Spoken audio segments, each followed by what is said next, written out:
A brilliant, blinding light beamed down, forcing her to slowly pry her eyes open. The sheer brightness was overwhelming, sending a wave of deep confusion through her as she wondered why she was lying down when she should have been on her way to work. The confusion quickly shifted to panic when she realized her hands and feet were tightly bound.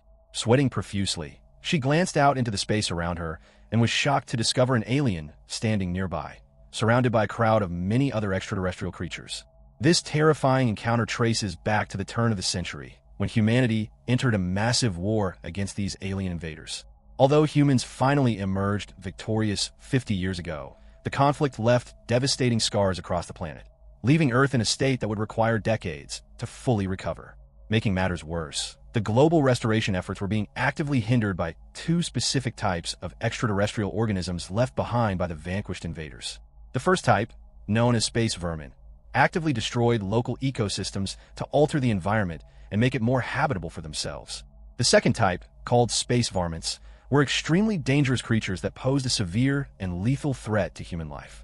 Rather than leaving the problem of the varmints and vermin to the global governments, the people of Earth took matters into their own hands and formed private military companies dedicated to exterminating these threats.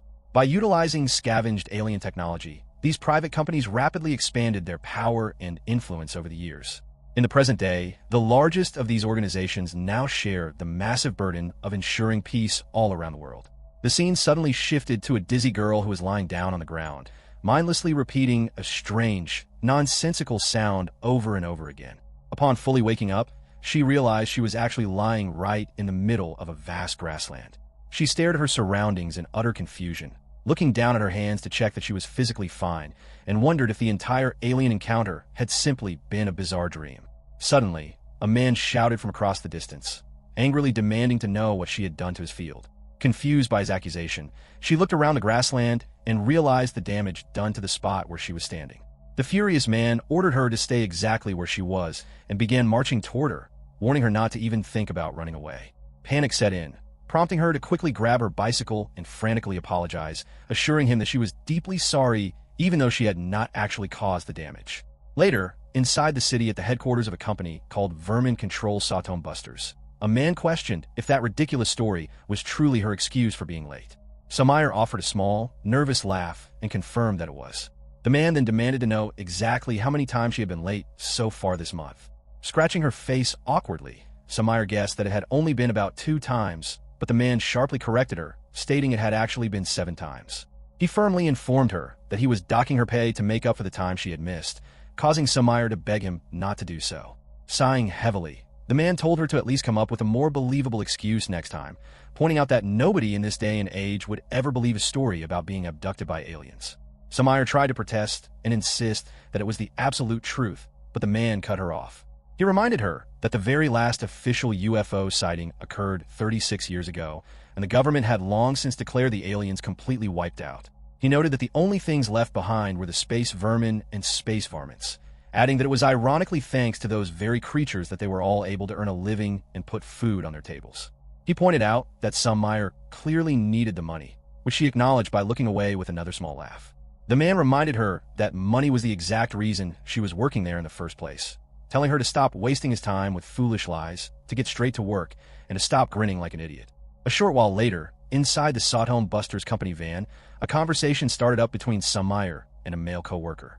The man expressed surprise upon learning that she possessed a driver's license, and Sumire explained that she had obtained it just the previous month because she figured it would eventually come in handy. When the man followed up by asking how old she was, she revealed that she had turned 18 this year.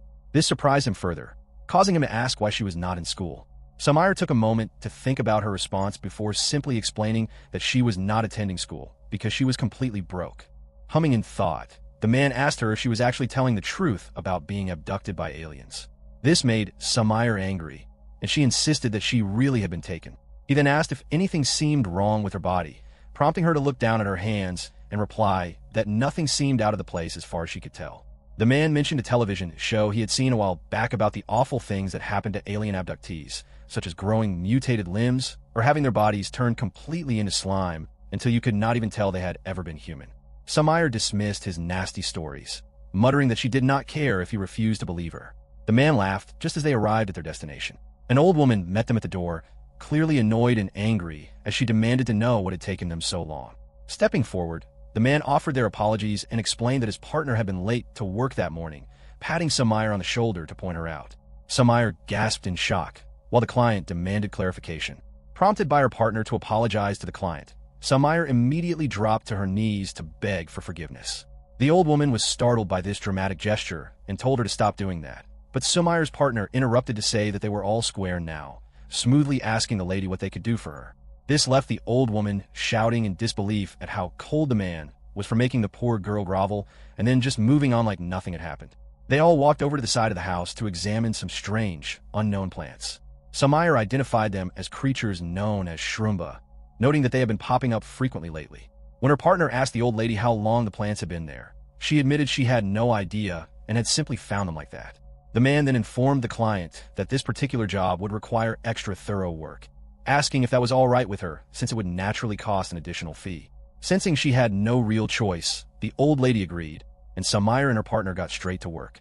Once the initial clearing was done, the man noted that the bulk of the labor was finished. He explained that they just needed to toast the entire area with a flamethrower and apply some insecticide to finish it off. Sumire agreed and got to work using the flamethrower on the remaining spots. After wrapping up the job, they handed the old woman a receipt. The woman stared at the paper in utter shock, contesting the massive total of 280,000 yen when the advertisement had clearly stated the price was only 8,000 yen. The man calmly explained that the advertised price was only for their basic service, and since the work they performed went well beyond a standard cleanup, the cost reflected that extra effort. Sumire watched the exchange silently. Soon after, they started up their van and drove away. Inside the vehicle, Sumire turned to her partner, addressing him as Hirasaka, and asked if he thought charging that much money was a bit too excessive. Hirasaka brushed it off, claiming it was no big deal because that was pretty much what every company charged for the service. When Sumire tried to object, Hirasaka asked if she was trying to act like a perfect good two shoes. Sumire fell quiet for a moment before saying it wasn't that, but Hirasaka cut her off. He pointed out that when the company makes more money, they make more money too, which was good for everyone, especially since she clearly needed the cash. He then noted that she was still basically a kid and wondered what kind of money problem she could possibly have, asking if she was in debt. Sumire admitted that it was something like that, explaining that her father had been heavily into investing. One year, he made a massive amount of money on a fluke investment, but the company went completely bankrupt the very next year. Hirasaka was stunned by the revelation. Crying out in frustration, Sumire explained that her father had foolishly invested everything they owned. As a result, they were not only left with a mountain of debt, but they also had to pay heavy taxes on all the money he had briefly made. On top of that, she had a little brother to feed, causing her to bitterly groan that she wished she could just die. Reacting to the grim story, Hirasaka told her to keep her chin up and offered her a piece of gum to comfort her. By the time they returned to the office, night had already fallen, marking the end of a long day of work. Later, on a busy street, Sumire stood in front of an ATM pressing the buttons on the screen to deposit her earnings. Afterward, she called her mother to let her know that the money had been sent for the family. Her mother gave a brief acknowledgement before hanging up, leaving Sumire to lower her phone with a heavy sigh. Seeking dinner, she went to a nearby supermarket where an announcer loudly broadcasted a half-off sale over the loudspeaker. The store was packed with chatting shoppers, and the announcer had to yell for people to stop pushing and shoving each other. Sumire struggled to navigate through the aggressive crowd, but her face lit up with a smile when she managed to grab a discounted food box. Her victory was short-lived, however, as a large woman suddenly grabbed a hold of her. The large woman firmly claimed the discounted food box, telling Sumire that she would not be getting away with it. The surrounding crowd watched the petty tug-of-war and laughed at the scene. After losing the prize, an utterly exhausted Sumire finally made her way home, dragging her feet as she climbed the stairs to her apartment. She dropped her bag onto the floor, slumped on her bed, and sighed deeply about how completely worn out she felt. Pulling herself together, she sat down to eat her meager dinner and turned on the television. The announcer on the screen broadcasted a late-night special feature focusing entirely on aliens. The reporter detailed how a UFO had been shot down 35 years ago, raising questions about what that event truly meant for global reconstruction, the future of the Japanese economy, and the ongoing threat posed by the remaining space varmints. A man on the panel argued passionately that the aliens remained a very real threat to humanity, surviving out there and hiding. He stated that the continuous claims of UFO sightings year after year served as definitive proof that the creatures were simply waiting for the perfect chance to finally wipe out mankind. Another panelist claimed that he had actually been abducted 5 years ago and was still in active contact with them, which prompted an older man on the show to scoff, calling it the stupidest thing he had ever heard and challenging the man to call the aliens right then and there. The debate quickly devolved into petty bickering, with the men shouting over one another, telling each other to stop pointing fingers and demanding not to be touched. Watching the chaotic broadcast caused Sumire to recall the events of earlier that morning. She pictured herself lying helpless on the table while the strange extraterrestrial being stared down at her. Silently studying her own hand, she wondered if the abduction had actually happened, realizing that the memory was already starting to fade. She smiled to comfort herself, rationalizing that she was completely fine since nothing weird or unnatural seemed to be happening to her body. Confident that everything was totally normal, she finished her meal and reminded herself that she could not afford to be late for work tomorrow, deciding it was best to go to bed early.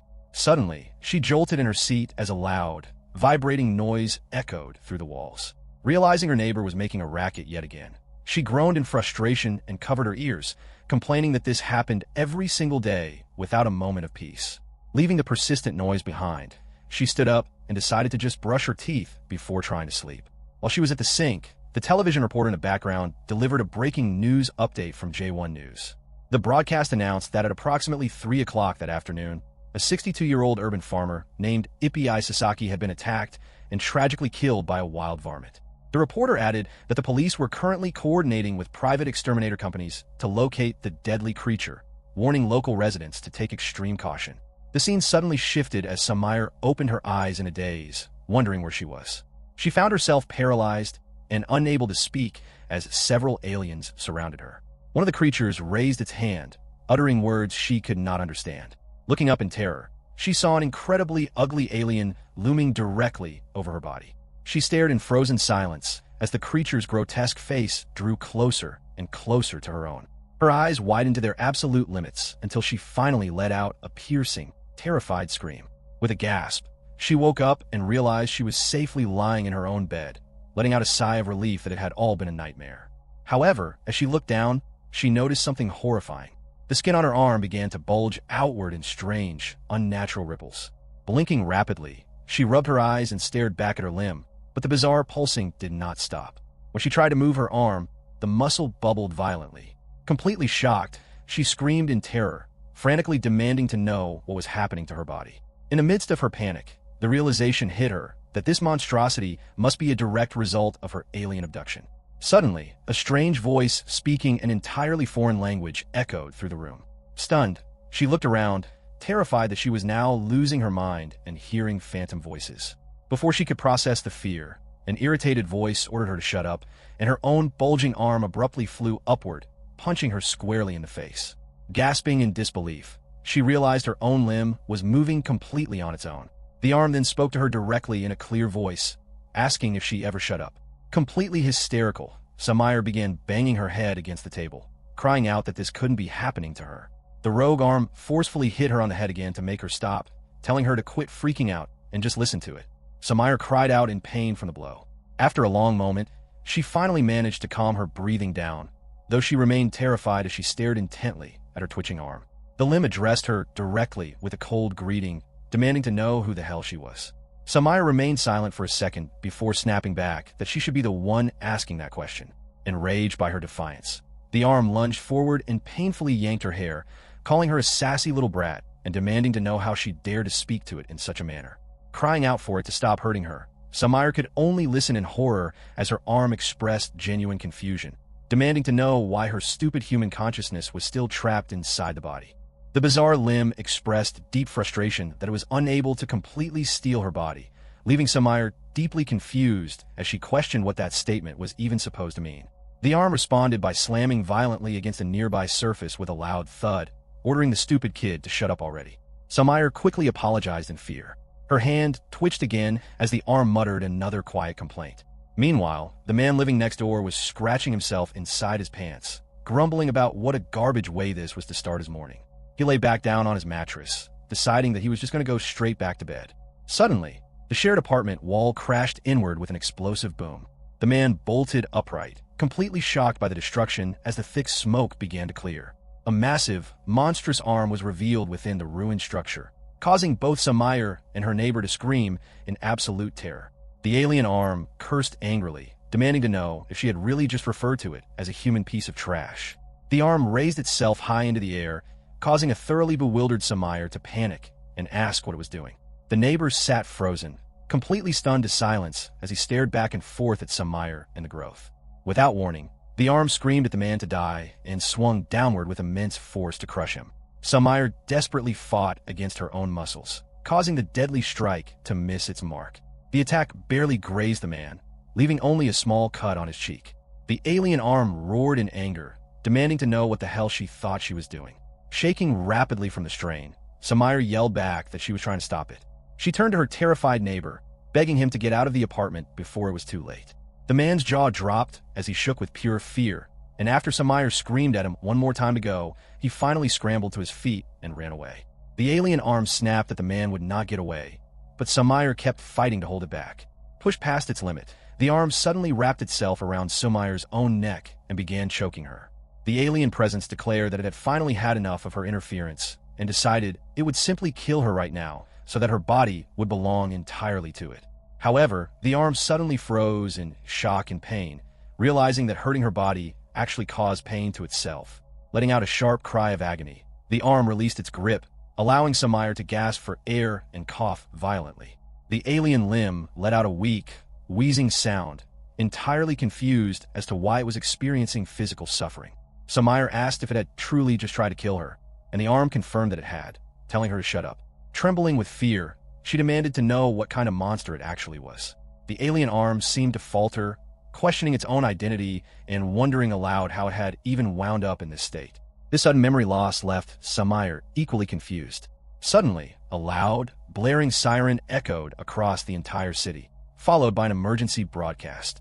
The automated announcement warned everyone of a varmint alert, stating that a dangerous creature had been sighted within the city limits.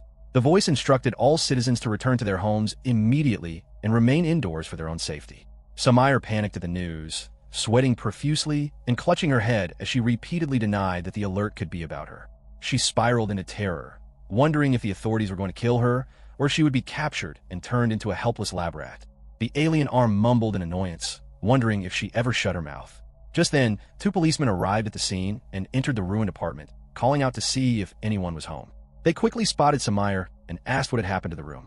Sumire was too stunned to speak, simply staring back at them while awkwardly holding her transformed limb. The 2 officers screamed in absolute horror when they realized what was attached to her. Moving with blinding speed, the arm lunged forward, striking one of the policemen and slamming him hard against the wall. The second officer reacted instantly and pulled out his handgun, but the monstrous arm grabbed him too, pinning him helplessly against the wall. As the officer wheezed for breath, a horrified Sumire demanded to know what the arm was doing. The arm coldly told her to shut up. The pinned officer struggled against the crushing choke, desperately calling out for help. Sumire begged her arm to stop, warning that it was going to kill the man. The alien arm casually replied that killing him was exactly the point. When a baffled Sumire asked for clarification, the arm explained that it intended to keep killing humans until there was not a single one left alive on Earth. It told her to start listening to the voice inside her head, explaining that wiping out humanity was simply its natural instinct. The arm continued to choke the life out of the officer while Sumire cried, watching in horror as the policeman's limbs slowly stopped moving. Hysterical, Sumire begged the arm to stop, screaming that the man was truly dying. She lowered her head, gritting her teeth and breathing heavily as she desperately commanded the entity to quit. Sumire let out a final, desperate shout for the violence to stop. Suddenly, something inside her caused the alien arm to snap and lose its grip, dropping the unconscious policeman onto the floor. The alien presence was completely confused, wondering what had just happened and why its immense strength had suddenly vanished. Struggling to maintain control, Sumire fiercely told the arm that she would not allow it to run around doing whatever it wanted with her body. Enraged by her defiance, the arm demanded how she dared to speak to it that way, deciding it would save itself some future trouble by simply killing her right then and there. The limb swelled up and grew even larger, causing a loud crash to echo through the room. It swung a violent punch directly at her face, but the attack missed completely. Breathing heavily, Sumire trembled in fear as the alien arm suddenly came to a frustrating realization. It grumbled that if it killed her, it would likely end up dying too, realizing it had completely merged with her body and her stupid face. Sumire remained in absolute shock, her mouth hanging open with tears welling up in her eyes. Trying to gain control of the situation, she ripped her window curtain off its rod and wrapped it around herself like a makeshift cape to cover the monstrous limb. The alien arm asked what she thought she was doing, and she explained she was covering it up so it would not look so obvious to others. The arm merely scoffed, asking why she even bothered. Outside, Sumire hurried down the deserted streets, panting heavily as she constantly scanned her surroundings. She noted to herself that the empty streets were actually a blessing, since the citywide alert had forced everyone indoors. The arm spoke up, demanding to know where she thought she was going. Sumire explained that she was heading back to the exact location where she had been abducted, hoping that she might find the aliens again. When the arm questioned what good that would do, she firmly replied that it would help her get her normal body back. The alien arm chuckled at this, stating that the plan actually worked perfectly for its own interests, as it had absolutely no desire to spend the rest of its life stuck to her. Hurt by the insult, Sumire retorted that the feeling was entirely mutual. The arm angrily demanded to know what she had just said and struck her on the head. Sumire cried out, begging it to stop hurting her. Suddenly, another policeman spotted her from down the road and called out, demanding to know what she was doing outside during a varmint alert and ordering her to go back home immediately. Sumire opened her mouth to apologize, but before she could finish, a massive, long-necked alien abruptly materialized and crushed the officer into the pavement with a sickening splat. Sumire froze in absolute horror as the policeman lay completely motionless under the beast's weight. The creature turned its gaze directly onto Sumire. Both Sumire and her alien arm were completely shocked, with the arm demanding to know who this ugly monster was. The long-necked alien let out a series of deafening, repeated roars. Sumire reeled in confusion, realizing that this must be the exact space varmint the city's emergency alert had warned everyone about. Moving with sudden speed, the creature slammed its massive limb onto the pavement, causing the ground to shatter completely and sending Sumire flying high into the air. Sensing the danger, the alien arm gripped tight and yelled for Sumire to let it handle the fight, delivering a heavy, powerful punch straight to the varmint's face while calling it a stupid, hairy banana. However, the powerful blow seemed to have absolutely no effect on the massive creature. The varmint stopped for a brief moment before retaliating, whipping its heavy head violently towards Sumire. The forceful impact sent her flying through the air until she crashed directly into a nearby house, causing the structure to buckle and filling the air with a thick cloud of smoke. When the smoke finally cleared, Sumire was lying amidst the debris, deeply hurt, though the alien arm had managed to quickly shield her head from the worst of the impact. The alien arm groaned in pain, cursing the banana-like monster and realizing that it simply did not possess enough raw physical power while restricted to just being an arm. It turned to Sumire, warning her that they were both going to die at this rate. It assured her that it could easily defeat the beast at full power, but it desperately needed her to surrender her entire body over to its control. Sumire flatly refused, prompting the arm to hit her again and angrily call her moron. Sumire defended her choice, reminding the arm that it had just declared a desire to kill every single human alive. The arm dismissed her argument, calling her an idiot and snapping that nobody cared about what it said back then. Sumire added that professionals from one of the private military exterminator companies would surely arrive at any moment, expressing confidence that everything would turn out fine. The alien arm sharply countered, asking if she honestly thought those human exterminators wouldn't just wipe her out along with the varmint. Sumire gasped in shock as the terrifying truth of her situation settled in. Suddenly, a gruesome sight unfolded as the long-necked alien's body split wide open down the middle. Inside the cavity, a second, even more grotesque creature was revealed. The alien arm called out to Sumire, nervously asking what the monster was doing. Sumire watched in horror as the varmint began generating multiple glowing balls of destructive energy, while the inner creature rattled its head at a dizzying speed. Recognizing the immense danger, the alien arm realized this looked incredibly bad and screamed at Sumire to start running. Sumire whimpered in terror, crying out that her legs were completely frozen and refused to move. The creature's eyes glowed with a lethal light as it unleashed a barrage of energy beams directly at her. Calling her a freaking moron, the alien arm desperately extended itself to form a protective shield over her, but the multiple energy beams slammed into them, completely shattering the ground in a massive explosion. Sumire tried her best to dodge the incoming attack and shield herself, but the heavy energy beams struck her directly. The relentless lasers kept firing at her position, triggering a massive explosion that filled the area with a thick, dark cloud of smoke. As the smoke slowly began to fade away, the alien arm angrily called her an asshole before twitching in sudden shock. Sumire stared down in horror, realizing she had taken a direct hit to her stomach. Blood instantly poured from her mouth, and her legs gave out, causing her to collapse heavily onto the pavement. The alien arm continued to curse in frustration as Sumire lay completely unconscious on the ground. Through the haze, the large silhouette of the long-necked alien appeared in the distance, slowly moving toward her limp body. The monster scooped her up and opened its grotesque mouth, preparing to swallow her whole while she remained completely unresponsive. As she faced death, a vivid memory flashed through her mind. She saw herself as a young girl, tightly covering her ears in a desperate attempt to block out the loud, non-stop shouting of her parents, who had fought over money for as long as she could remember. Even back then, she knew she had to protect her baby brother from the chaos. The memory shifted to her high school days, where her teacher expressed deep disappointment upon learning that she planned to enter the workforce instead of finishing her education, noting that it was a terrible shame since she had always been such an excellent student. In the memory, Sumire simply laughed it off and replied that it was completely fine because she did not really enjoy studying anyway, insisting that her priority was to support her family. A rapid montage of her grueling work history followed, showing her exhausting shifts as a fast food service crew member, a construction laborer, and a motorcycle delivery rider, with the same thought repeating like a mantra in her head that she simply had to keep going.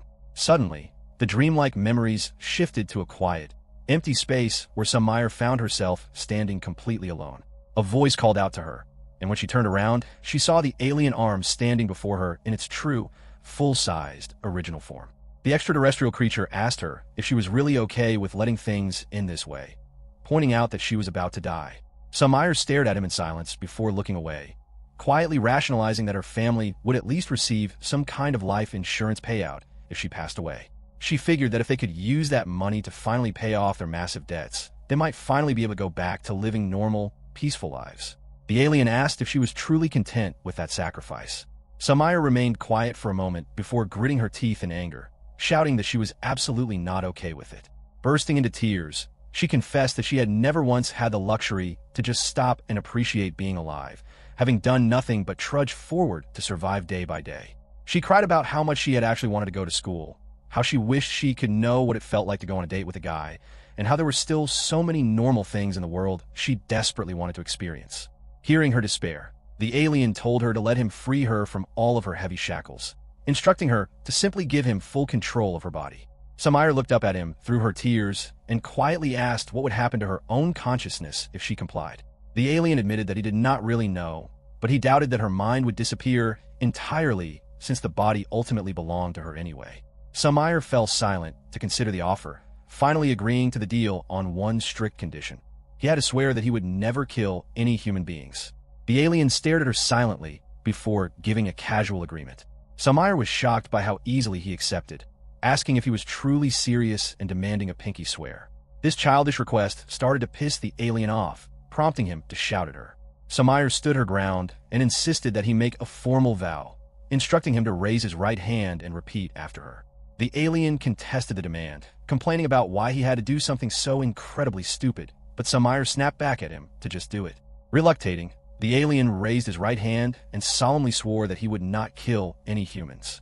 Sumire watched him closely, and when the alien asked if that was good enough, she closed her tear-filled eyes and softly agreed. Back in the harsh reality, the long-necked alien closed its jaws, trapping Sumire inside its mouth and swallowing her whole. The monster chewed and gulped her down, letting out a loud burp. Suddenly, a massive, powerful arm erupted directly through the varmint's stomach, tearing a hole straight through its flesh. Blood scattered everywhere as the long-necked alien shrieked in agony. Inside the monster's belly, the hidden entity forcefully pried the wound open to escape. A massive, horned alien climbed out of the carcass, letting out a deafening roar as it stepped onto the pavement and sent the long-necked alien crashing to the ground. Breathing heavily, the horned alien watched as the wounded long-necked monster struggled back up and split its neck open once again, rapidly gathering another glowing ball of destructive energy just like before.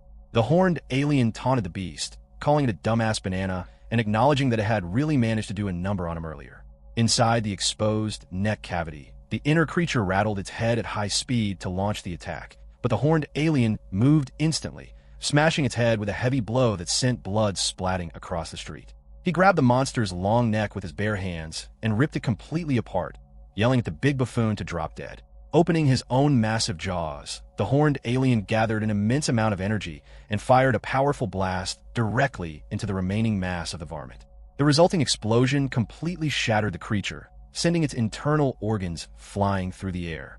The giant, horned alien was left standing completely alone in the center of the ruined street, surrounded by the total destruction caused by the ferocious battle.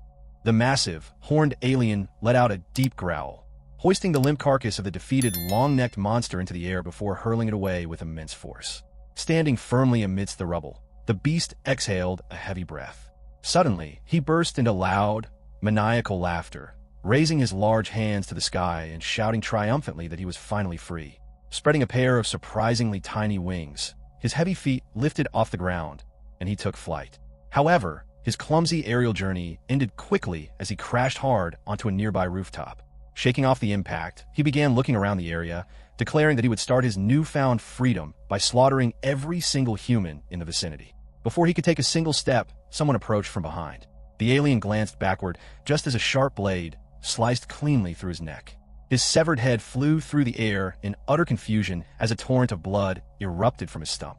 The freshly beheaded body crashed heavily onto the rooftop structure. A pair of tactical boots landed smoothly on the roof as a young girl with a ponytail casually sheathed her sword. Pressing her hand against her earpiece, the girl identified herself as Hazuki, reporting that the varmint extermination was complete and requesting immediate retrieval. As she walked closer to confirm the kill, Hazuki stopped in her tracks, noticing something highly unusual. Staring at the remains, she realized the carcass belonged to the long-necked varmint from earlier, which deeply confused her since the initial report had explicitly stated there was only one target in the area. She turned around to investigate further, only to find Sumire lying in the wreckage. Sumire was trapped in a state of immense pain, her physical form now horribly altered and fused with the body of the large, horned varmint. Sumire was completely oblivious to what had happened to her, crying out in utter shock and terror as she looked down at her monstrous new body and demanded to know what was going on. Sumire then noticed Hazuki standing nearby. Both girls stared at each other in absolute disbelief, with Sumire sweating profusely and trembling, while Hazuki remained frozen in silence. Desperate for help, Sumire reached out and scrambled toward the exterminator, begging for assistance. Hazuki instantly drew back in anger, commanding the monster not to come any closer. Before Hazuki could launch an attack, the alien's severed head lying on the ground suddenly spoke up, groaning in pain. The head yelled at Hazuki, furiously demanding how she dared to chop his head off and threatening that she was dead meat. Hazuki's jaw dropped in pure bewilderment at the talking head. Ignoring the exterminator for a moment, Sumire rushed over and knelt beside the severed head, angrily reminding the alien that this was not what he had promised her. The confused head listened as Sumire aggressively pointed out that he had sworn not to kill any humans, demanding to know why he had tried to break his vow the absolute second he gained freedom. The head scoffed at her innocence, mocking her for believing he would ever keep such a stupid promise.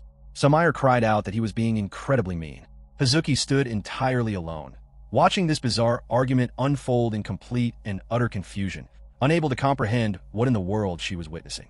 The girl and the alien head continued to bicker loudly, with Sumire demanding to know what he thought he was doing with her physical body, fiercely reasserting that it belonged to her. The head screamed back, promising to rip her limb from limb. Realizing that this bizarre situation was far beyond her pay grade, Hazuki tapped her earpiece once again. She reported that they had a massive problem on their hands, one that she absolutely could not handle by herself, as a military helicopter appeared in the city sky above them and urgently requested immediate backup. Deep within her memories, Sumire recalled her father clutching his head in utter desperation while screaming at the top of his lungs. Terrified by the sight, a young Sumire had reached out, asking her father what was wrong. Her father was in a state of total panic, frantically yelling that they were completely finished because everything they owned was gone. Sumire tried to comfort him by saying everything would be all right, but her father fiercely rejected her words. Breathing heavily and gasping for air, he groaned that he could no longer breathe, still gripping his head in front of his computer screen as he screamed that he was completely ruined. Shortly after that horrific moment, a simple farewell letter from her father was left on the dining table, strictly instructing the family not to look for him. Before they could even process his disappearance, a collection of aggressive men began violently banging on their front door. The individuals outside shouted for Mrs. Ichigaya, loudly asserting that they knew the family was hiding inside and demanding that she immediately pay back the massive amount of money she owed them. Amidst the terrifying chaos, the family's baby began to wail loudly. The aggressive debt collectors continued to shout through the wood, slamming against the door repeatedly while calling out for Mrs. Ichigaya to face them. Confused and frightened, Sumire turned to her mother, asking where her father had gone. Her mother was kneeling on the floor by the table, tightly gripping her own head in sheer agony, while the infant continued to cry on the floor beside her. When Sumire desperately called out to her mother a second time, her mother snapped and furiously screamed at her to shut up. As both the baby and young Sumire wept from the shock, her mother repeatedly shrieked for them to be quiet, sobbing angrily that she could no longer endure the stress and could not go on living in such misery. All the while, the men outside continued their relentless assault on the door, pounding heavily and demanding their money. The memory then shifted forward to Sumire's high school days. Standing before the classroom, the teacher instructed all of the students to write a personal essay detailing their dreams for the future and what professional career they hoped to achieve when they grew up. Sumire sat quietly at her desk, staring blankly down at her empty piece of paper. She felt deeply saddened by the assignment and found herself completely unable to write standard career ambitions. Instead, she put pen to paper and wrote that when she grew up, her primary goal was to become incredibly rich. She explained that she wanted to make an immense amount of money because her parents had constantly engaged in bitter fights over their finances. She detailed how, one fateful day, her father had left behind a single note telling them not to look for him, and they had never seen his face ever again. The abandonment had left her feeling profoundly sad, and it had broken her mother's spirit as well. Her younger brother had been so small at the time that he could not even remember what their father looked like. Sumire reasoned in her essay that if their family had simply possessed a large amount of wealth, this terrible tragedy never would have occurred. Therefore, she wanted to become wealthy so she could fix their broken lives and bring them all back together as a happy family once more. She believed that a long time ago, back when her father still possessed financial stability, her parents were genuinely happy and they lived as a joyous unit. Though she could no longer clearly remember those peaceful days, she faintly recalled a fond memory of visiting an amusement park with her mother and her father. Suddenly, the vivid flashbacks faded, and the narrative snapped back to the tense reality of the present moment. Sumire found herself feeling deeply confused and overwhelmed by her current situation. Sitting tightly in her seat, she timidly inquired if she could at least be permitted to contact her corporate manager to inform him of her current whereabouts. Sitting directly across from her inside a moving aircraft, Hazuki sharply rejected the request, stating there was absolutely no way she would allow it. The current scene revealed that Sumire was trapped inside a heavily armored helicopter belonging to the massive Raiden Corporation, completely surrounded by silent, fully armed tactical soldiers. While the aircraft cruised through the sky, Hazuki casually dropped a heavy briefcase onto the floor between them. To Sumire's horror, the container held the living, severed head of the high-ranking monster known as the Varmint. The trapped creature began to shout furiously from within the box, calling Hazuki short and demanding to be let out, while screaming that she was a dead woman. Annoyed by the noise, Hazuki firmly placed her combat boot directly on top of the briefcase and ordered the creature to shut up immediately, threatening to end his life permanently if he uttered another word. The Varmint defiantly challenged her threat, recognizing her distinct voice as the exact person who had sliced off his head in the previous battle, and he angrily swore that he would remember her stupid face forever. Hazuki merely responded with a dismissive grunt. Attempting to break the incredibly tense atmosphere, Sumire nervously spoke up, pointing out the prominent corporate logo printed on Hazuki's tactical jacket and asking if they were operatives from the prestigious Raiden Corporation. Sumire sheepishly continued, explaining that she actually worked in the field of creature elimination herself. She revealed that her small employer was called Satome Busters, politely inquiring if the elite soldiers had ever happened to hear of her company. When her question was met with total silence, Sumire let out a small, awkward laugh and concluded that they probably had not, adding that her firm specialized in taking care of standard pests and was naturally a much smaller operation compared to their massive conglomerate. Hazuki turned her gaze towards Sumire, wearing an intensely annoyed expression, and coldly commanded her to shut her mouth. Intimidated by the glare, Sumire sniffled softly, apologized, and immediately went silent. Hazuki continued to stare at her with a quiet, calculating expression. The scene then transitioned backward to explain the events that had occurred just prior to the helicopter flight. Hazuki and her elite tactical companions had been executing a high-stakes rescue operation within the area. During the mission, Hazuki had received direct communication from her superiors, who issued strict orders to secure all targets and bring them back alive. The massive operation involved a tight coordination between Raiden Corporation soldiers, local police forces, and emergency medical ambulances, all working together to rescue the scattered survivors from the wreckage. Responding to the command over her radio, Hazuki provided a negative report, explaining to headquarters that they could not guarantee the targets would surrender quietly, and expressing concern that forcing a non-lethal capture might put her own squad in extreme danger. The commanding voice over the radio urged her to hesitate and exercise extreme caution, explaining that this specific mission marked the very first time humanity had ever encountered varmint monsters that possessed the advanced capability to utilize fluent human language. The voice on the radio continued to speak firmly, reminding Hazuki that she had mentioned one of the creatures possessed a human head. The voice emphasized that the squad could not simply destroy such an incredibly valuable research sample. While the soldiers were in the middle of capturing both Sumire and the monster, the person on the radio brushed aside the danger, stating that dealing with high-risk creatures was exactly her duty. The supervisor ordered her to make sure they were brought back alive. Hazuki felt very annoyed as she listened to this. After pausing for a brief moment, she reluctantly spoke back into the radio, promising to do whatever she could to keep the targets contained before quickly bidding them goodbye. The voice on the other end tried to tell her to wait, but she immediately cut the connection and hung up anyway. Standing by the aircraft as the team tried to get her inside, Hazuki let out a curse in deep frustration. The scene then moved directly to the Raiden Corporation's Research Facility No. 5. Inside the building, an elderly female scientist expressed great excitement, repeating how happy she was that the squad had successfully brought the creature in alive. However, she quickly demanded to know where the monster's head was located. In response, Hazuki carelessly kicked the briefcase across the floor toward her. The scientist opened the container and retrieved the living head. The monster's head immediately shouted in surprise, rudely asking who the old woman was. The scientist was amazed to hear that the creature truly had the ability to speak fluent human language. She then marched over to Sumire, pointing out that she was the specimen with a human head and a monster body, calling the sight absolutely disgusting. Sumire yelled out in protest, but the elderly scientist loudly declared that she loved both of the unique specimens and was excited to get a lot of use out of the two of them. She turned around to her staff and commanded them to transport the captives to her personal laboratory immediately. Sumire panicked, crying out to them and firmly stating that she was a real human being who needed their help. Hearing her words, the researchers turned their heads to look at her. After Sumire finished explaining the strange events that had happened to her, the elderly scientist summarized the story, noting that Sumire claimed she was stolen away by a flying saucer and experimented on by extraterrestrials. Sumire frantically confirmed this was correct, adding that the next thing she knew, her arm had been transformed. The lead scientist watched her closely. A bearded scientist then leaned in and whispered to his superior, asking if the creature was just pretending to be human. The old woman admitted that was an excellent question, while Hazuki stood nearby, quietly watching the conversation unfold. The elderly scientist noted that reports of flying saucers have been increasing in recent years, so the existence of remaining aliens would not surprise her. She wondered if the situation meant the monsters were experiencing a sudden evolution, noting that monkeys did not simply turn into humans out of nowhere. After a short silence, she shared that she had actually seen humans who were modified by aliens some time ago, describing the memory as very unpleasant. She turned back to focus fully on Sumire and asked for her name. Sumire introduced herself as Sumire Ichigaya.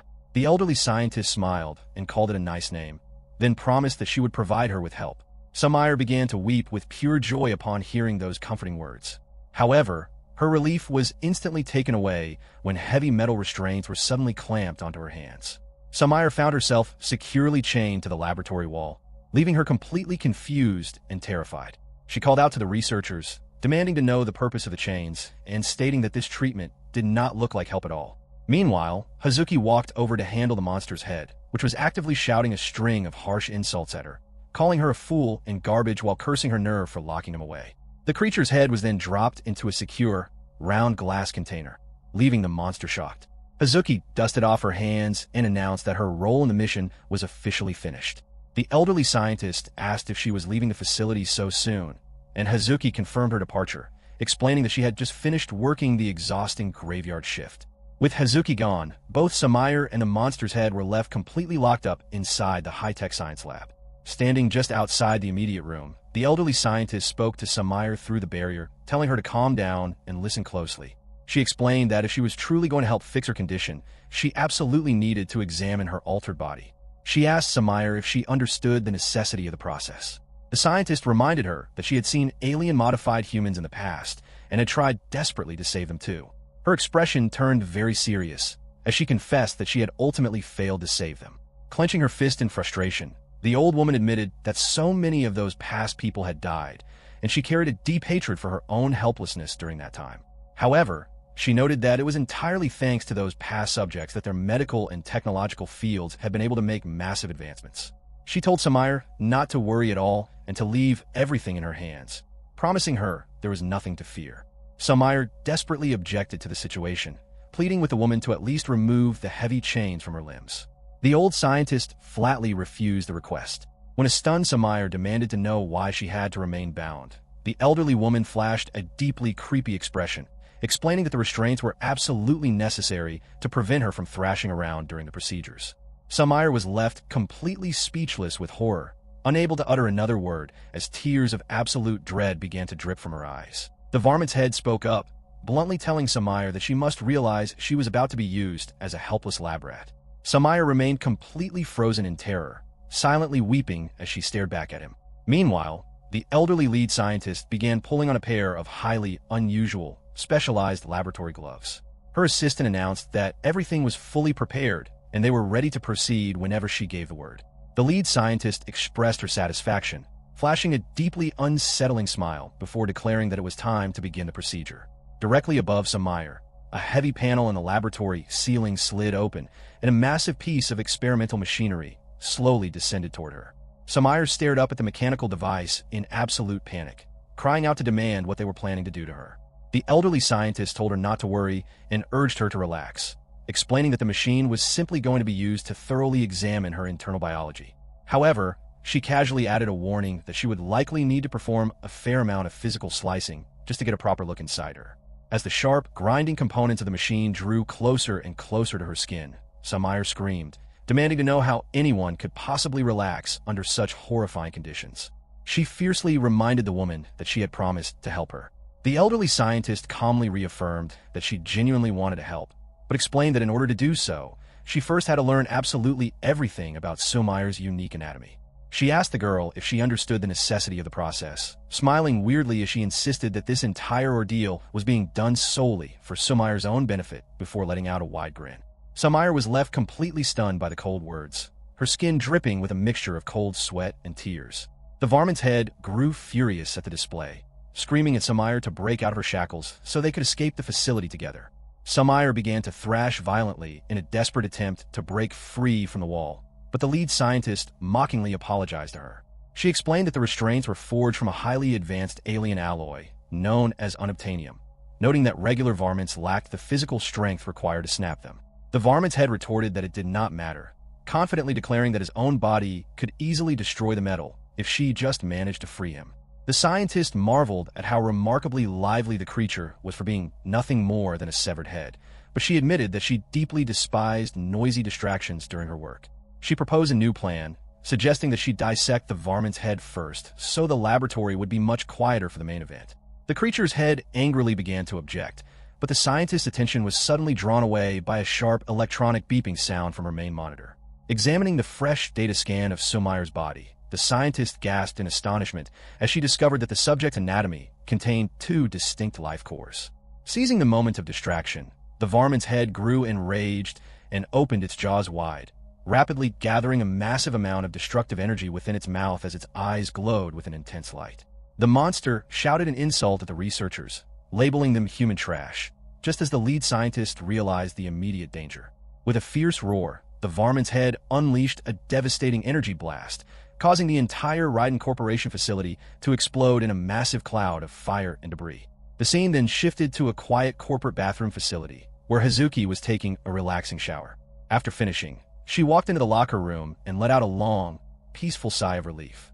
She reached into her tactical jacket pocket and retrieved a promotional coupon for a free lunch bowl at Benzo Ramen, staring at the ticket with a happy smile. Her peace was abruptly shattered by a loud emergency alarm blaring directly behind her, followed by a frantic intercom announcement. The voice over the speaker declared an emergency alert, revealing that a hostile varmint attack was currently taking place at Laboratory Number 5 and ordering all available exterminators to deploy to the sector immediately. Hazuki was deeply annoyed by the sudden interruption. She glanced down at her ramen coupon and then checked her wristwatch, which read exactly 1:35 in the afternoon. Realizing her lunch plans were ruined, she became completely enraged. She tightly crumpled the coupon in her fist and shouted out a curse, blaming the foolish old scientist and furiously reminding herself that she had explicitly warned the staff about the danger. Back at the research laboratory, the entire facility had been reduced to a smoking pile of ruins, with thick plumes of dark smoke blanketing the area. Coughing violently through the haze, the research assistant checked on her superior, asking if she was uninjured. The lead scientist, however, ignored her own safety, murmuring in absolute disbelief that such an immense amount of destruction had been caused by nothing more than a severed head. A massive, excited smile spread across her face as she declared the creature's power to be absolutely amazing. As the two women stared intensely into the thick smoke, the shape of a massive varmint's foot suddenly materialized. The scientists instantly grew alert as the full form of the monster stepped out of the fog, letting out a heavy, cookies-and-cream-colored sigh. The creature looked down at its own hands in surprise, flexing its fingers in disbelief before raising both arms toward the sky in a triumphant shout. The varmint laughed maniacally, celebrating the fact that his physical body had finally been restored to him. Meanwhile, Sumire was slumped nearby, covered in ash with tears streaming down her face. As the surrounding smoke finally cleared away completely, Sumire and the giant monster locked eyes, leaving both of them momentarily confused. Upon realizing exactly what had happened, Sumire screamed in absolute shock. The varmint let out a dark laugh, noting that the current situation was highly amusing. He remarked that he no longer had any use for her body, and as a hopelessly chained Sumire desperately begged for someone to save her, the monster coldly turned his back on her, declaring that their temporary alliance was officially over. The varmint grew completely enraged, shouting with dark excitement that because his physical form had finally returned, he could at least fulfill his desire to kill Sumire. Before he could take a single step forward, a sudden barrage of heavy gunfire struck him directly from behind. Cry out in sharp pain, the monster spun around to locate the source of the attack and spotted a fresh squad of corporate tactical soldiers rushing into the smoky room. The lead operative loudly announced over the radio that the subject was completely out of control, declaring that they were immediately commencing extermination protocols. The soldier quickly called out to the elderly lead scientist, asking for her official authorization to execute the creature. The old woman could only mutter back in a state of sheer, stunned confusion. Seizing the initiative, the varmint charged forward toward the defensive line, screaming a stream of heavy insults at the squad.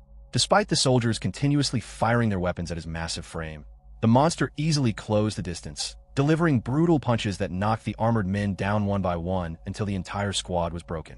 Standing over the defeated soldiers, the varmint let out a loud, terrifying roar, but his instincts suddenly alerted him to a dangerous presence closing in fast. When he glanced back over his shoulder, he saw Hazuki sprinting directly toward him, using the momentum to swing her heavy sword in a lethal arc. The varmint just managed to raise his thick arm to shield himself from the blow, forcing Hazuki to grit her teeth in frustration as their bodies clashed. The monster instantly recognized her face, chuckling darkly at her arrival. Hazuki quickly leaped backward to create some safe distance between them. On the ground nearby, one of the wounded soldiers called out to her, pleading with Hazuki to secure the injured staff and fall back to safety. Hazuki completely ignored the order, keeping her gaze locked intensely on the massive creature.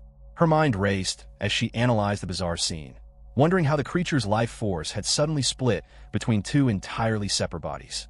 While she questioned if this was a sudden mutation, she cast the mystery aside, concluding that the only thing that truly mattered was the immediate danger they posed. Making a swift decision, she popped the latches on her gear, shedding her outer tactical jacket to reveal a specialized high-tech combat suit underneath. Standing firm amidst the wreckage, she activated the internal reactor core woven into the fabric of the suit. The chest piece instantly began to glow with a brilliant light, while the back mechanism crackled fiercely with active electrical currents. As she raised her blade and prepared to move, both Sumire and the varmint stared at her in complete surprise, with the monster muttering in confusion at the sudden transformation. Hazuki dropped into a focused fighting stance, glaring directly through the targets as she coldly ordered them to prepare for their deaths. In the next fraction of a second, she vanished from sight completely. She executed a lightning-fast dash, slashing across the varmint's massive body before reappearing directly behind his back. The monster tried to block the trajectory of the strike, but the sheer speed of her movement allowed her to successfully slice into his arm. The creature cried out in pain, acknowledging that the hit genuinely hurt him. Hazuki gritted her teeth in annoyance, realizing that the monster possessed an incredibly hardened exterior hide that prevented her blade from cutting deeply enough to take him down. Moving with immense speed, She darted past the creature and briefly positioned herself near the chained Sumire, who was completely frozen in shock. Hazuki grew increasingly annoyed, calculating that she would need to generate significantly more kinetic power from her armor to bypass his defense. The chest piece of her suit began to glow even brighter as she rapidly gathered her internal energy. Moving at what appeared to be the absolute speed of light, Hazuki vanished from physical sight once more. The varmint blinked in total confusion, wondering aloud how she could have disappeared so suddenly. Before he could even scan the area, a deep gash opened up across his shoulder, sending a spray of blood into the air. The monster gasped in utter shock, demanding to know how she was achieving such impossible velocity. He suddenly noticed that Hazuki was already standing directly behind him, preparing her next heavy assault.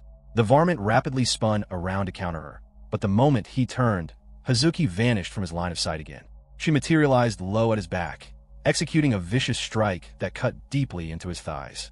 The varmint shouted in anger, desperately trying to protect himself, as Hazuki unleashed a relentless flurry of multiple high-speed slashes from all directions. The sound of her metal blade echoing through the ruined laboratory as the monster kept himself entirely covered to minimize the damage. Growing completely fed up with the evasive tactics, the varmint roared for her to screw off, violently swinging his massive torso to disrupt her rhythm and successfully halting Hazuki's fast-paced assault. The force of his movement sent Hazuki flying backward. The varmint celebrated, shouting that he finally had her trapped, and he launched a massive, heavy punch directly toward her face while screaming a barrage of insults. He swung with all of his physical might, but Hazuki successfully vanished into thin air just before the fist could connect. The monster blinked in surprise, only for Hazuki to reappear directly behind his exposed back. Staring at his massive frame, she internally noted that he was completely off balance from the missed swing, presenting the perfect opportunity to slice right through his vulnerable abdomen. She pushed her suit's power limits to the absolute maximum, gathering every ounce of remaining energy to cast her ultimate technique, whispering for him to disappear. She lunged forward in a brilliant flash of light. However, the varmint anticipated the trajectory, throwing out a desperate counterattack that struck her squarely in the body and slammed her violently into the hard ground. Hazuki gasped in agony as a trail of dark blood spilled from her mouth. The varmint cheered loudly, boasting that he had totally nailed the timing and had seen her coming the entire time. Without giving her a single moment to recover, the monster began to ruthlessly rain down a succession of heavy, brutal punches onto Hazuki while she lay completely defenseless on the floor. The young warrior was beaten terribly under the relentless assault, and the varmint let out a loud, mocking laugh. Watching the horrific scene unfold from the wall, Sumire screamed at the top of her lungs for the monster to stop, crying out that the girl was going to die if he continued. Sumire desperately yanked on her restraints, trying with all of her might to free her hands, but the heavy metal chains remained completely intact. From a safe distance, the researchers watched in absolute horror as the varmint continued to pulverize the fallen fighter. The elderly lead scientist gritted her teeth in deep fury, angrily demanding to know where the rest of the facility's security forces were. She noted that despite Hazuki wearing a highly advanced combat suit, she was undoubtedly going to be killed without immediate backup. Her research assistant spoke up, his voice trembling heavily with fear as he revealed the grim truth, explaining that the rest of the executive security detail had actually left the facility earlier with the company's chief executive officer to enjoy a round of golf. Upon hearing this ridiculous excuse, both of the scientists fell into a grim, utterly stunned silence. The elderly scientist flew into a massive rage upon hearing the ridiculous explanation, screaming that their security forces were complete idiots for abandoning their posts. Meanwhile, the varmint tightly grabbed Hazuki by her hair, lifting her battered body high off the ground. He mocked her current state, noting that she looked incredibly damaged and was clearly past her limit. Hazuki was so severely beaten that she could not even manage to speak a single word. The monster leaned in close to her face, declaring that the time had finally come for him to pay her back for cutting off his head in their previous encounter. He pondered aloud how he should execute her, questioning whether he should simply chop her head off in return or perhaps just plunge his fist straight into her stomach. Shaking his head, he decided against those options and opened his mouth wide to gather a massive amount of destructive energy. While holding her suspended in the air, he told her that he had settled on turning her into a barbecue. He then glared over at the hiding researchers, adding that while he was at it, he would completely fry those two fools standing behind her as well. A bright light began to emerge from the depths of his throat. He bid her a final farewell, preparing to unleash the lethal blast upon the unconscious and helpless fighter. The old scientist could only stare in frozen horror, completely unable to speak. The varmint aimed the gathering energy directly at Hazuki, telling her that she would never see him again. Suddenly, Sumire materialized directly behind the giant monster and delivered a heavy blow to his form, screaming for him to stop. She gritted her teeth with all the strength she could muster.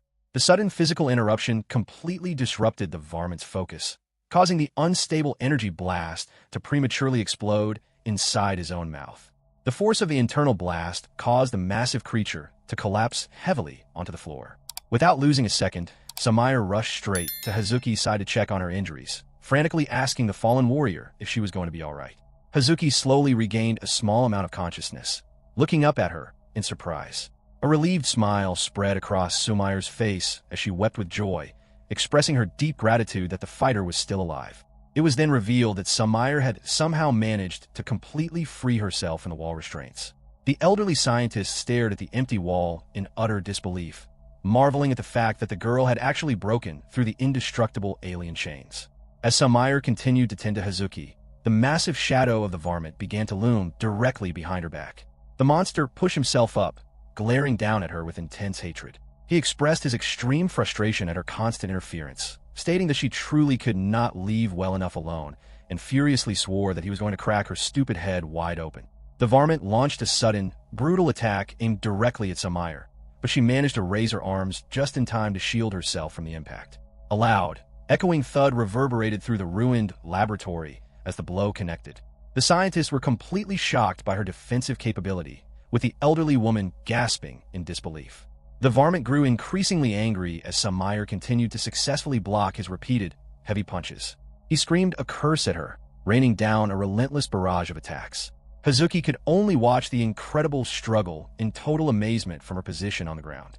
As Sumire desperately fought to maintain her defense against the overwhelming physical pressure, her mind began to race with a deep internal hatred for violence. Her consciousness suddenly flashed back to a dark memory from her childhood. She remembered her mother walking aggressively toward her, demanding to know why she could never just obey her orders. In the memory, a young Sumire was lying defenseless on the floor, weeping bitterly. Her mother began to repeatedly strike her body, furiously screaming at her to shut up and stop her crying immediately. As she endured the painful beating as a child, Sumire reflected on how much she despised the nature of violence, regardless of whether she was the one being forced to witness it or the one serving as the direct target. The memory shifted as the loud, piercing sound of her infant brother's crying echoed through the room. Hearing the baby, her mother suddenly stopped striking Sumire and turned her aggressive attention toward the infant's crib. Sumire watched in absolute terror as her mother raised her hand, preparing to violently strike the helpless baby next. Sumire wept hysterically, but the moment her mother swung her arm downward, Sumire threw her own body in front of her little brother to shield him. She firmly grabbed her mother's descending arm and bit down on it with all her might. She realized that if utilizing violence was the absolute only option available to protect the innocent people she deeply cared about, then she would willingly embrace it. The narrative snapped violently back to the present moment as the varmint roared for her to shut up. Gathering his energy once more, the monster unleashed a massive, direct energy blast, shouting for the human trash to burn to ashes. The beam struck Sumire directly, forcing her to push her defensive posture to the absolute limit. The varmint gasped in utter shock, unable to comprehend how she was managing to hold her ground against the full force of his power. Directly behind her, Hazuki lay weakly on the floor, watching the incredible display of raw endurance as Sumire struggled against the blinding torrent of energy. The varmint finally ceased his attack, completely stunned by the realization that she had successfully blocked the entirety of his blast. He muttered in disbelief, unable to accept what was happening before his eyes. An incredibly thick wall of dark smoke billowed out from the point of impact, completely obscuring the girl from view. The varmint stared intensely into the haze, completely shocked by the silhouette forming within. When the smoke finally dissipated, Sumire was revealed standing in the center of the room, but her physical body structure had completely altered. She was groaning in intense physical pain as her anatomy shifted. Both Hazuki and the scientist could only stare in absolute horror and shock at the transformation. Sumire continued to writhe from the agony of the mutation. The varmint sweated profusely, panicking as he demanded to know what kind of creature she had just transformed into. Sumire looked down at herself, completely confused by his words and her own state. The two individuals now stood completely face to face in the wreckage. Upon closer inspection, her new form was covered in sharp, menacing biological spikes, and a skeletal tail had grown out from her lower back. The varmint's mind raced in pure dread, questioning what the actual hell was happening and refusing to believe that such a monstrous transformation could be real. He wondered what was wrong with this girl, suddenly realizing with a wave of fear that she had just blocked his ultimate energy beam with her bare hands. Sumire stared back at him, tears of pain and fear still streaming down her monstrous face. Desperately trying to mask his own growing terror, the varmint felt a powerful urge to punch her smiling face. He called out to her, loudly asserting that she shouldn't think she was tough just because she managed to block his blast, arrogantly claiming that the only reason she was still standing on her feet was because he had been holding back his true strength. The massive monster continued to boast, insisting that his own mercy was the only reason she was still standing on her feet. Sumire cast a quick glance back over her shoulder, causing Hazuki to instantly become alert. The two women stared at each other in complete, heavy silence amidst the ruins. Sumire then turned her focus fully back onto the varmint, reminding him of the promise he had made. She asked him why he was breaking his word, recalling that he had promised not to kill any more human beings and had sworn to set her free from her misery. She explained that, for a fleeting moment, she had genuinely believed he was going to save her from her terrible fate. She had foolishly thought that she might finally achieve her freedom, but his violent actions had shattered that hope. Nearby, Hazuki, the wounded soldiers, and the researchers listened to her words in absolute silence. Sumire continued her tearful lecture, warning the giant beast that if he persisted in trying to harm the people around him, she was going to become truly angry. The varmint was momentarily startled by the sudden shift in her tone. He angrily demanded to know if she had completely lost her mind, furiously pointing out that the very people she was trying to shield were the ones who had just attempted to turn her into a helpless lab rat. He questioned why she would still possess any desire to protect such cruel individuals. Sumire glanced back at the elderly scientist and her assistant, who remained completely frozen and silent. Tears began to stream down Sumire's face as she trembled with emotion, tightly clenching her fists. She admitted that even though the researchers were planning to do terrible things to her body, she still could not stand by and watch them be slaughtered. The varmint let out a dismissive grunt, realizing that she simply did not care about her own mistreatment. He declared that he was perfectly fine with her decision, warning her that he was finally going to mess her up for real this time. The monster began to gather his destructive energy once more, vowing that he would unleash a blast so powerful that there would not even be ashes left to scatter across the ground. Sumire stared at him in absolute terror as the energy built up. Suddenly, a bizarre biological reaction occurred, and the outer skin around her head began to close up tightly like an armored combat helmet. The varmint gasped in utter shock at the sight, demanding to know what was happening to her. Sumire gripped her face in total confusion, having absolutely no control over her own physical state as she cried out in panic. The varmint shouted at her, desperately demanding to know if she was deliberately activating this power or not. Sumire frantically waved her hands, sobbing that she had absolutely no idea what was happening to her own anatomy. Suddenly, brilliant arcs of electricity began to violently crackle and emerge across her entire body. She stared down at her hands in pure panic, screaming that her internal body temperature was suddenly becoming incredibly hot. She let out a loud, pained screech. The varmint shouted through the noise, frantically asking what was going on inside her. Sumire cried out in response, warning him that something incredibly massive was coming from within her core. The monster instantly froze, completely stunned and terrified by her warning.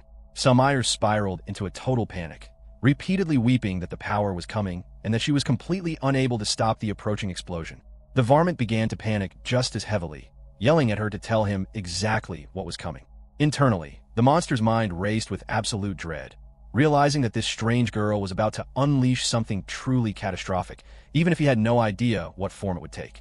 He calculated that whatever was happening, it was undoubtedly going to mean terrible news for his survival. Both of them began to shout at each other in a state of mutual, panicked terror. Sumire continued to scream that the event was happening and she could not hold it back, while the varmint desperately roared back at her to resist it, begging her not to let the energy escape and pleading with her to halt the process immediately. The struggle reached its breaking point as Sumire forced her jaws open, causing a massive, blinding ball of raw energy to materialize directly within her mouth. In the next instant, she unleashed a colossal, devastating beam of light directly at the varmint. The sheer force of the blast caused the monster's massive physical body to completely disintegrate and disappear into nothingness.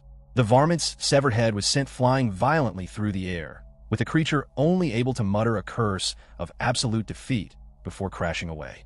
The unstoppable energy beam tore straight through the thick walls of the Raiden Corporation facility, leaving a massive, smoking crater in the side of the building.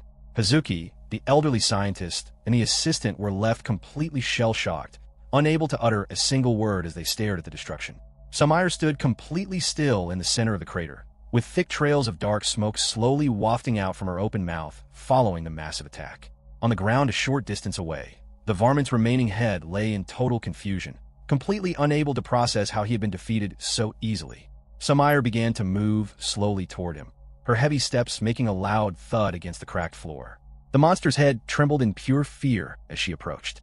She leaned down over him, her altered body beginning to emit a thick cloud of white smoke accompanied by a sharp, hissing sound. Suddenly, the armored helmet structure around her head began to crack rapidly, before shattering completely into pieces. As the thick smoke finally cleared away from her form, Sumire was revealed to be breathing heavily, gasping for fresh air. Hazuki, the researchers, and even the varmint's head could only stare at her in absolute astonishment. Sumire looked down at her own hands, completely drenched in sweat. A look of pure happiness washed over her face as she realized that her physical body had miraculously returned to its normal, human state. However, the moment she looked up and noticed the enormous, gaping hole her attack had blasted through the corporate building, her eyes grew wide with immediate embarrassment. She quietly turned around to face the others, spotting Hazuki standing frozen by herself and the scientists with their jaws dropped in complete disbelief. Shaking with nervous anxiety, Sumire quickly looked away from their intense gazes, timidly asking the group if she could perhaps please borrow some clothes to cover herself. Blushing fiercely with sweat dripping down her face, she let out a small, awkward laugh.